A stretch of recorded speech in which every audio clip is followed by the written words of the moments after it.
स्तर के पहलवानगण, अन्य प्रतिभागीगण और सभी उपस्थित दर्शक के रूप में उपस्थित भाइयों बहनों, मैं सबसे पहले आप सभी को नागपंचमी की हृदय से बधाई देता हूं। हम सब जानते हैं कि नागपंचमी का पर्व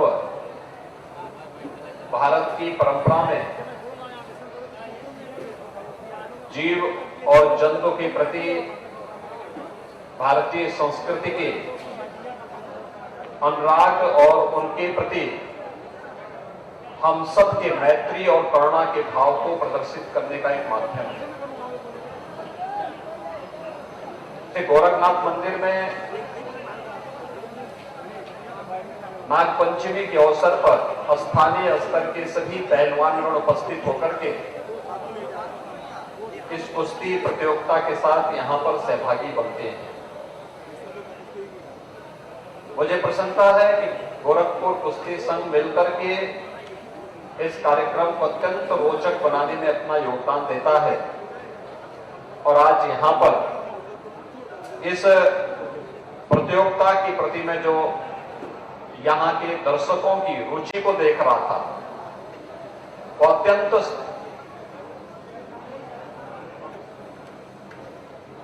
हम सब जानते हैं कि आज से नहीं बल्कि कुश्ती जैसे आयोजन प्राचीन काल से ही भारत के अंदर भारत के पराक्रम को, शौर्य को प्रदर्शित करने का एक माध्यम रहे हैं। बजरंग बली से लेकर के और भीमसेन का जिक्र महाभारत के कालखंड में हम सब जानते हैं, सुनते हैं। आधुनिक कालखंड में भी अनेक ऐसे पहलवानों ने वैश्विक मंच पर और राष्ट्रीय मंच पर भी अपनी एक पहचान के माध्यम से गोरखपुर को, पूर्वी उत्तर प्रदेश को, प्रदेश को और देश को एक नई पहचान दी है। आप देख रहे होंगे इस समय राष्ट्रमंडल के खेल चल रहे हैं और उसमें भी भारत के जो खिलाड़ी हैं रेसलिंग में उनको सर्वाधिक अच्छी सफलता मिलती हुई दिखाई दे रही है। इस सफलता के पीछे खिलाड़ियों की अपनी रुचि और 2014 के बाद प्रधानमंत्री मोदी जी के द्वारा खेलो इंडिया खेलों के माध्यम से गांव-गांव तक खेलकूद की प्रतियोगिता को प्रोत्साहन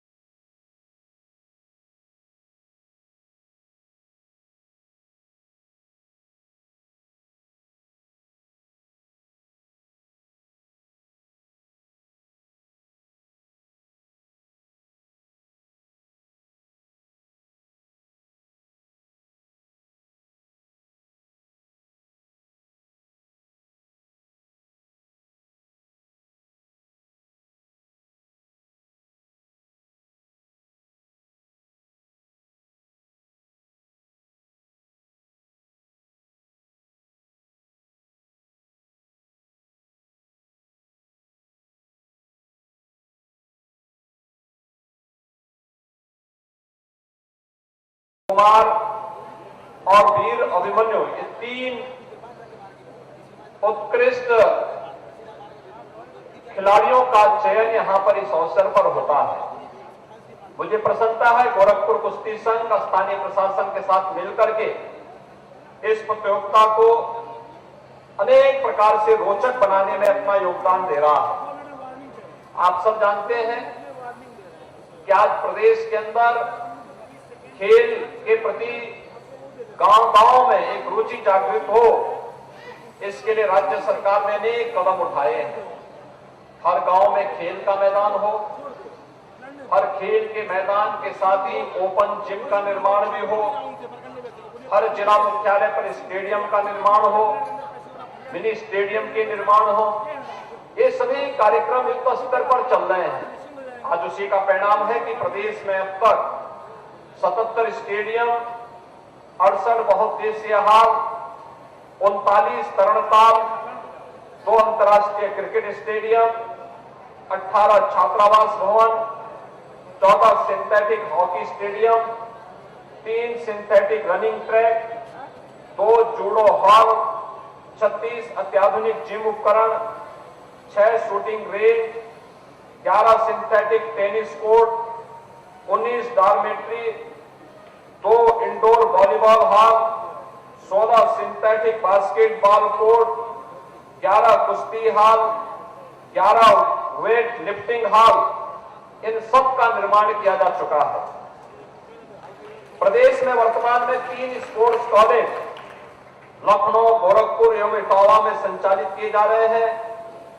44 आवासीय क्रीड़ा छात्रावास का संचालन भी प्रदेश के नौजवानों के लिए प्रदेश सरकार वर्तमान में संचालित कर रही है। इन छात्रावासों में 18 जनपदों में 16 खेलों से संबंधित प्रशिक्षण भी कुशलतापूर्वक उपलब्ध करवाने का कार्य हो रहा है। प्रदेश सरकार ने राष्ट्रीय चैंपियनशिप में भाग लेने वाले प्रदेश की टीम के खिलाड़ियों को जो उपलब्ध कराई जाने वाली खेल किट की राशि को अब 1000 रुपए से बढ़ाकर के 2500 रुपए करने, आवासीय क्रीड़ा छात्रावास के खिलाड़ियों को 7 मदों के लिए भोजन, शिक्षा किट, चिकित्सा, फर्नीचर, उपकरण प्रतियोगिता पर होने वाले व्यय में बढ़ोतरी के लिए, जिसका 1994 से कभी भी जिसको रिवाइज नहीं किया गया था, आज हमने इसमें बढ़ोतरी करके आवासीय क्रीड़ा छात्रावास में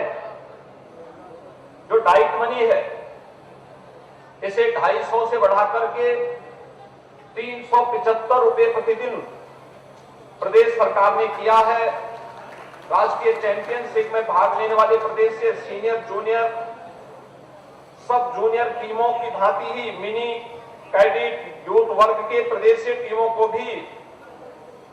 विशेष प्रशिक्षण शिविर, किट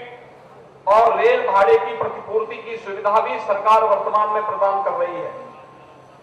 आवासीय क्रीड़ा छात्रावासों में उत्कृष्ट प्रशिक्षण के लिए भी 50 अंतर्राष्ट्रीय खिलाड़ियों को 1.5 लाख रुपए प्रति माह के मानदेय पर प्रशिक्षण हेतु आबद्ध करने की स्वीकृति सरकार ने प्रदेश के अंदर दी है। प्रदेशीय क्रीड़ा संघों, क्लबों, समितियों को राष्ट्रीय और अंतर्राष्ट्रीय प्रतियोगिता के आयोजन हेतु अनुदान की राशि में भी सरकार ने बढ़ोतरी की है। खेल और खिलाड़ियों के प्रोत्साहन और संवर्धन हेतु एकलव्य क्रीड़ा कोष की स्थापना की गई है। इसके अंतर्गत खिलाड़ियों को fellowship, Olympic game, Commonwealth games, Asian games, world championship, world cup आदि प्रतियोगिताओं में पदक विजेता खिलाड़ियों को तैयार करने हेतु भी अनुदान और खिलाड़ियों के स्वास्थ्य बीमा की व्यवस्था इस एकलव्य क्रीड़ा कोष के माध्यम से प्रदेश सरकार ने की है। हम लोगों ने प्रदेश के अंदर खेल के विकास और खिलाड़ियों के प्रोत्साहन हेतु उत्तर प्रदेश खेल विकास और प्रोत्साहन नियमावली 2020 प्रदेश सरकार ने प्रख्यापित की है, जिसमें प्रदेश के उदीयमान खिलाड़ियों के लिए हम लोगों ने तहसील, जिला और मंडल स्तर पर प्रतियोगिताओं के आयोजन की एक व्यवस्था दी है और वित्तीय वर्ष में हम लोगों ने इस कार्य के लिए 8 करोड़ 55 लाख रुपए की धनराशि की व्यवस्था की है। तहसील स्तर पर प्रतियोगिता के आयोजन के लिए 60,000 रुपए, जिला स्तर पर प्रतियोगिता के लिए 5 लाख रुपए, मंडल स्तर पर प्रतियोगिता के लिए 15 लाख रुपए की व्यवस्था का आवंटन भी राज्य सरकार ने वर्तमान में किया है। पहली बार राज्य सरकार ने प्रत्येक जनपद में भारत सरकार के सहयोग से एक जनपद एक खेल योजना के अंतर्गत खेलो इंडिया सेंटर की स्थापना की भी कार्रवाई को हम लोगों ने आगे बढ़ाया है। उत्तर प्रदेश सरकार द्वारा सामान्य खिलाड़ियों की भांति ही दिव्यांगजन खिलाड़ियों के लिए भी समस्त शासकीय सुविधा वर्तमान में हम लोग प्रदान कर रहे हैं। खेल और खिलाड़ियों के हित को ध्यान में रखते हुए प्रदेश सरकार ने राज्य का पहला स्पोर्ट्स विश्वविद्यालय मेरठ में बनाने का निर्णय लिया और उस पर कार्य भी हमारा प्रारंभ हो गया है। अंतर्राष्ट्रीय खेलों, ओलंपिक गेम्स में, कॉमनवेल्थ गेम्स, विश्व कप, विश्व चैंपियनशिप, एशियन गेम्स में प्रदेश के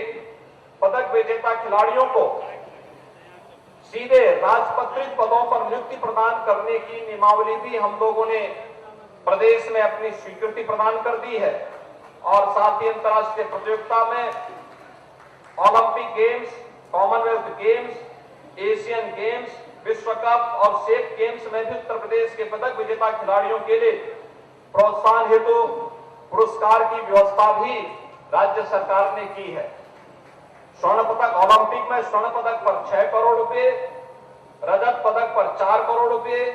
कांस्य पदक पर 2 करोड़ रुपए एकल वर्ग में प्रदेश सरकार वर्तमान में प्रदान कर रही है। ओलंपिक गेम्स टीम गेम में स्वर्ण पदक पर 3 करोड़, रजत पदक पर 2 करोड़, कांस्य पदक पर 1 करोड़ रुपए का पुरस्कार भी हम लोग वर्तमान में दे रहे हैं। स्वर्ण पदक पर 3, एशियन गेम में स्वर्ण पदक पर 3 करोड़, रजत पदक पर 1.5 करोड़ और कांस्य पदक पर 75 लाख रुपए पुरस्कार की राशि भी हम लोग वर्तमान में उपलब्ध करा रहे हैं। कॉमनवेल्थ गेम्स में स्वर्ण पदक पर 1.5 करोड़, रजत पदक पर 75 लाख, कांस्य पदक पर 50 लाख की व्यवस्था भी राज्य सरकार दे रही है। और विश्व कप प्रतियोगिता में भी स्वर्ण पदक पर 1.5 करोड़, रजत पदक पर 75 लाख,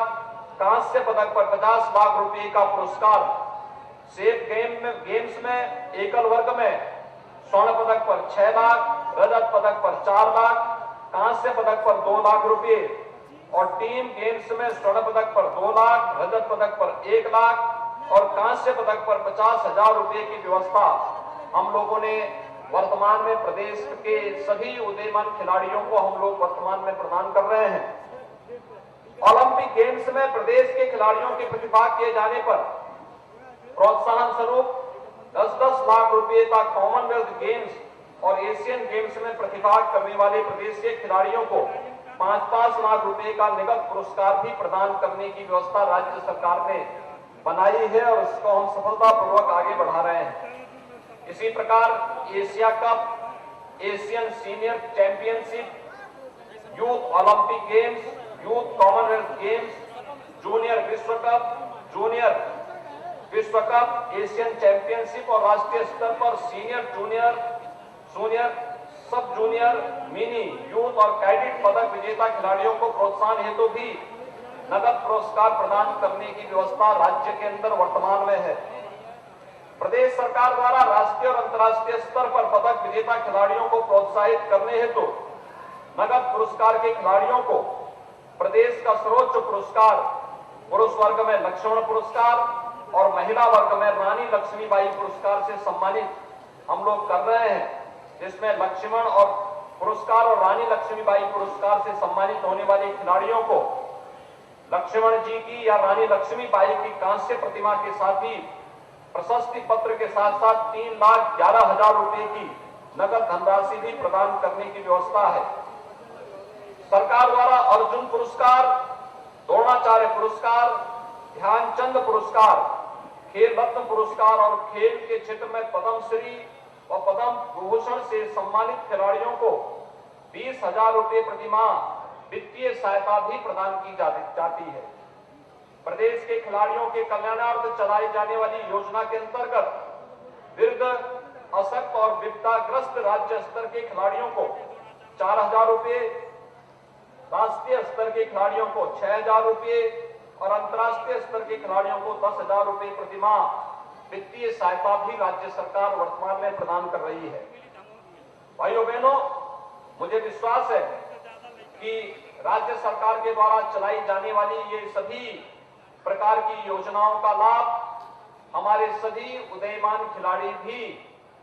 अपने निरंतर प्रयास और परिश्रम से प्राप्त करेंगे।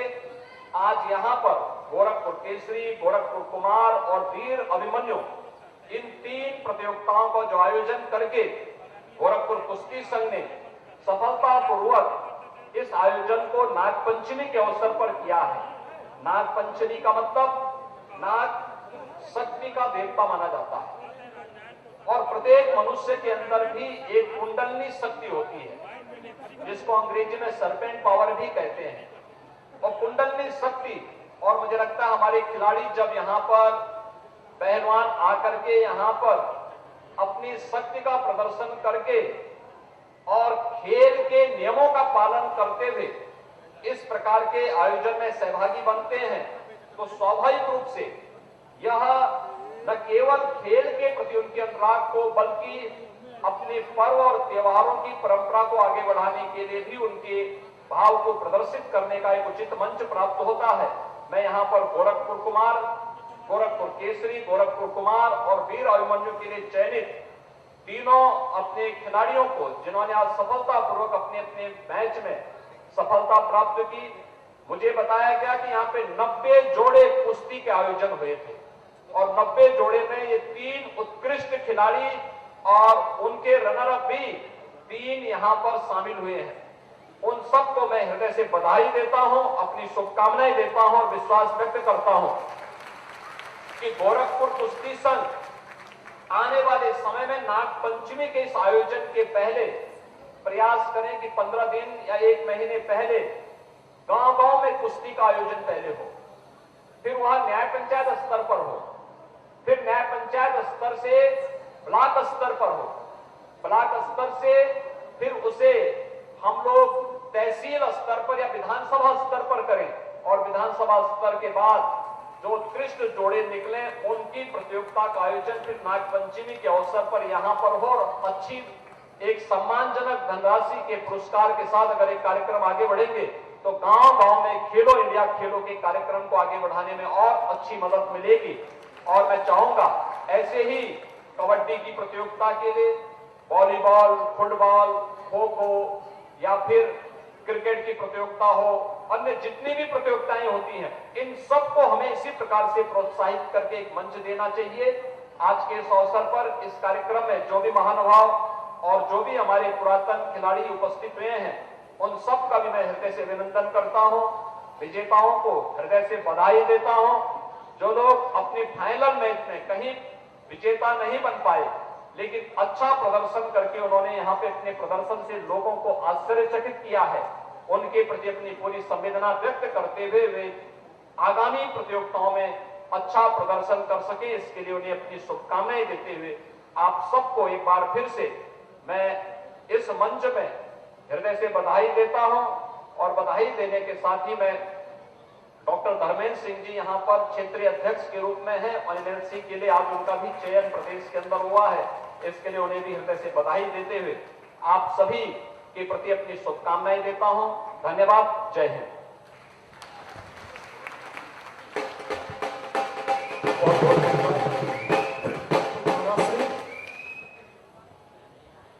उत्तर प्रदेश में कितनी योजनाएं